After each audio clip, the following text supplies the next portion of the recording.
Volta e já vamos tratar agora de um assunto importante para muita gente saber do mercado, saber. Tivemos um chuvisquinho aí nessa semana, né? Ontem, e aí o que o João Luiz vem trazendo para nós em termos de mercado agropecuário, como é que se comportou aí nas últimas horas. Boa noite, seja bem-vindo, João Luiz Nogueira. Boa noite, Edio. Boa noite, ouvintes o pessoal que nos acompanha no Radar BO. Acostumado a falar ouvintes em função do programa de rádio, né, Edio? Então, essa semana nós tivemos aí chuvas na região, né? Mas não as chuvas que nós esperávamos.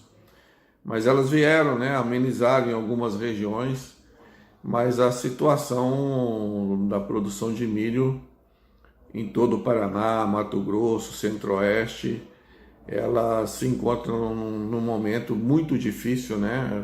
As perdas já estão sendo contabilizadas. No Paraná, o DERAL divulgou o último relatório e o relatório dessa semana que nós não recebemos ainda. Eu imagino que os números devam ser um pouco piores. Estamos trabalhando aí com uma expectativa de perdas de 16%.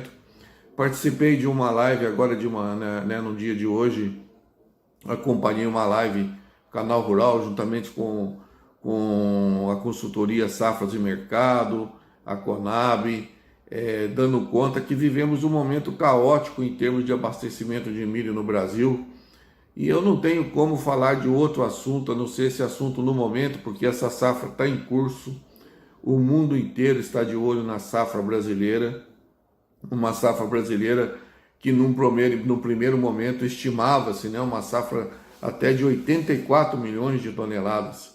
Então veja bem, esses números que são os números que as consultorias apuraram juntamente com a instituição que apura esses números no Brasil, que é a Companhia Nacional de Abastecimento, hoje, eles caíram e caíram bastante. Então vamos lá, vamos atualizar esses números aí, que eu falei que de 84 milhões, em abril falava-se em 80,7 milhões, e para se ter uma ideia, agora em maio nós já falamos em 7,8 milhões. Então se nós olharmos os números de abril, nós já estamos aí com perda de 10 milhões. Não vamos nem falar de 84 milhões, que aí nós teríamos que falar de perdas de 14 milhões. Então são perdas extremamente significativas, isso afeta o mercado, e aí a discussão que se tem é a seguinte: como vai se fazer, né? A Conab, ela nessa conversa deixou bem claro que faz 10 anos, 10 anos aproximadamente, que o governo abandonou aquelas políticas de estoque regulador, que no momento de dificuldade de oferta desses produtos, sobretudo os pequenos produtores de leite, pequenos produtores de suínos, eles eram atendidos com leilões, né, da Companhia Nacional de Abastecimento, com preços mais acessíveis para que esses custos reduzissem. O que se apurou nessa conversa, nesse diálogo que houve entre Conab, Safras, Oeste-Par, que foi mediado pelo Canal Rural, que eu achei extremamente importante para que os produtores se posicionem, é o seguinte: é que daqui para frente nós vamos ter que ficar de olho na safra do Paraguai, que lá pelo menos parece que São Pedro foi bonzinho com eles e o clima está muito bom, está chovendo inclusive agora no Paraguai, e a safra pode ser uma safra muito boa e como o Paraguai está muito próximo aqui da região oeste do Paraná, de Santa Catarina, nós podemos aproveitar, né, e importar esse produto para suprir as nossas necessidades. Com certeza, nós já deveríamos estar fazendo isso, trabalhando em função disso. Também a Argentina tem ainda uma boa expectativa de safra na Argentina. Tem um caminho longo pela frente, mas os argentinos podem produzir milho e esse milho pode ser importante. Eles são exportadores. Esse preço desse milho argentino não deve chegar barato para nós aqui. Realmente não vai ser barato, vai ser um custo alto, mas nós agora não estamos nem pensando mais no custo, nós estamos pensando no abastecimento, porque nós temos os frigoríficos que têm que se abastecer, nós temos os produtores de carnes que têm que se abastecer. E o mercado em alta liquidez, tudo em alta liquidez. É liquidez com carne, é liquidez alta com insumo de todo tipo de insumo, né? Começa lá com petróleo, os minerais. Será o mundo, eu imagino que depois que essa pandemia passar, que se Deus quiser vai passar logo, as vacinas vão chegar e realmente vai ter um boom de demanda aí. Então nós teríamos que produzir, né? Eu falava a necessidade de se produzir milho. E eu não tenho como não falar desse assunto. E outra coisa, temos pouca soja. Necessitamos de soja também. Os estoques são baixíssimos, né? Que é outro insumo importantíssimo na alimentação dos nossos rebanhos. Então, o aviso, né? Para os produtores, ficar de olho na safra do Paraguai e na safra argentina, porque a nossa realmente ela está comprometida. Por enquanto, esse comprometimento de 10 milhões de toneladas, que é muita coisa. Então, esses números, 10 milhões de toneladas, eles refletem no mercado externo. Então, quando você olha para Chicago, você vê lá o preço do milho acima de 7,60 dólares o bushel.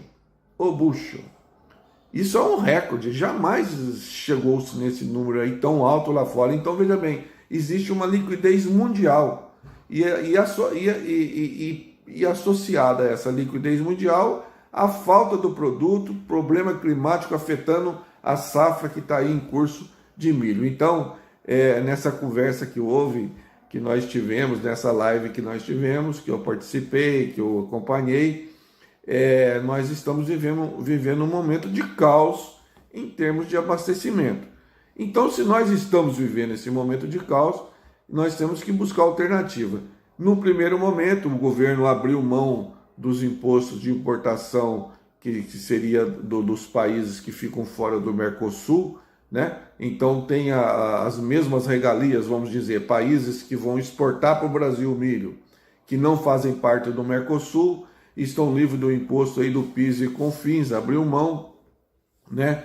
Também algumas tarifas marítimas para que esse produto, esse insumo chegue para o nosso produtor aqui produzir o produto de valor agregado maior, que é o suíno, que é o frango, e que o mercado está se abrindo mais ainda, a demanda está crescendo e nós precisamos exportar esses produtos que geram mais emprego, geram mais renda e nós precisamos muito. Eu não tenho como fugir desse assunto, então, porque eu tenho que alertar. Então agora nós temos que ficar de olho nas duas safras, tanto a Paraguai, principalmente a Paraguaia, safra de milho, e também a safra argentina.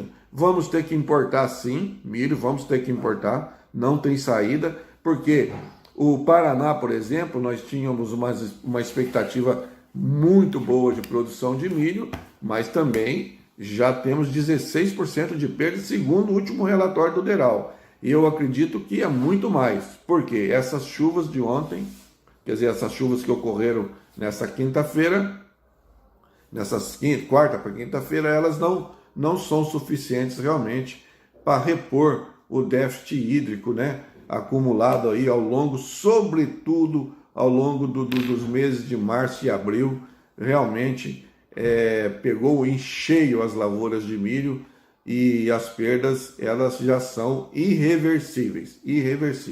Então temos aí problema sério no abastecimento e nós que somos dependentes, esse é o produto mais importante que tem na cadeia de produção, tanto de suíno, quanto de frangos, quanto de peixe, né? Que é um setor de piscicultura que cresce muito, e nós necessitamos de cuidar dessa base alimentar, que é essa base de insumos. Deixa eu contar uma coisa para vocês. Vocês perceberam que nós estamos tendo dificuldade em ter vacina no Brasil, porque nós estamos tendo dificuldade na importação de insumos? Por quê?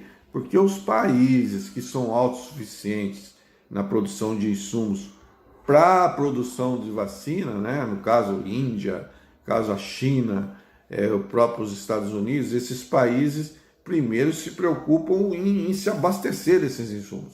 Aí depois nós vamos atender os outros países. Então, por isso, essa dificuldade nossa. Mas aqui no Brasil, nós estamos ruim de estratégia, hein?